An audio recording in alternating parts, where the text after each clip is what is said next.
So, ganun lang pala kadali at ganun kasimple yung dapat natin gawin para na maging epektibo yung paggamit natin ng mga antibacterial o gamot para sa may mga sakit nating mga alaga o mga warriors. So, hello, what's up? And again mga boss, welcome back dito sa aking YouTube channel, Naked Hill Breeder. So, ngayong araw pala ay ang pag-uusapan natin ay tungkol sa wastong paggamit o wastong paraan sa pagpatake o pagpainom ng mga antibacterial o gamot para sa mga may sakit nating mga alaga. Pero bago yun mga boss, no, gusto ko munang magpasalamat sa aking mga taga-subaybay, taga-suporta at sa mga subscriber ko dahil road to 1,100 na tayo mga boss. Dahil sa inyo ay mas patuloy pa akong nagsusumikap na maipalawanag sa inyo ng maayos yung mga naging experience ko at naging kaalaman ko na para maibahagi ko sa inyo ng maayos, no. Inaayos ko pa yung pananalita ko ng Tagalog, no mga boss, para sa inyo, para na makatulong naman ako sa inyo, lalong-lalo na sa mga baguhan dito sa larangan ng Naked Hill. At yun na nga mga boss, pag medyo naging okay na yung aking mga alaga at yung nasa likod ay yung mga 4 months old natin na turning to 5 months old ngayong May 22, no.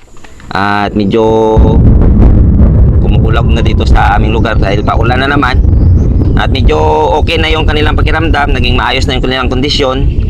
Kaya binaba ko sila ngayon. Pero mamaya dahil uulan na naman, ipapasok ko na naman sila ulit dito sa aking kulungan para hindi sila mabasa at maulanan, para hindi bumalik yung kanilang karamdaman. So yun na nga, dumako na tayo sa ating pag-usapan, yung tamang pamamaraan mga boss, para na mas umepekto ng maayos yung mga gamot na binibigay natin sa ating mga alaga. Mas mainam na magbigay tayo mga boss na bago kumain, mga 30 minutes before tayo magpakain sa umaga mga boss, no. Tapos kung hapon naman mga 30 minutes bago rin tayo magpatuka, para na ma-absorb muna ng manok natin o yung alaga natin o ng warriors natin yung gamot doon sa loob ng kanilang katawan bago tayo magpatuka. Kasi mas epektibo kasi siya mga boss, no. Sa naobserbahan ko lang dito sa aking munting manukan, lalong-lalo na experience ko ngayon na nagkasakit lahat kong mga alaga. Yun yung ginawa ko mga boss, 2 days, yun yung ginawa ko sa 2 days. Pinapakain ko muna bago painumin, pero parang walang epekto mga boss. Tapos nagtuturok pa ako ng L-Spec. Ngayon sa ika-3rd day, yan na yung ginawa ko. Tapos ngayon na ika-4th day, consistent ko ng ginawa. Kaya medyo okay na sila ngayon. At wala na talagang halak mga boss, kahit na kunting tulog na parang kumukulo sa loob, wala na.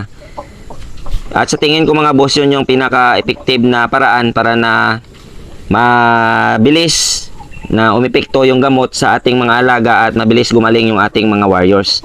So kung nagustuhan nyo na naman yung naibahagi ko na kaalaman para sa tungkol dito sa paggamit ng mga gamot o antibacterial sa ating mga alaga, pa-subscribe naman, no, ng aking YouTube channel. At yung sa pag-subscribe naman ng mga boss, wala naman itong bayad.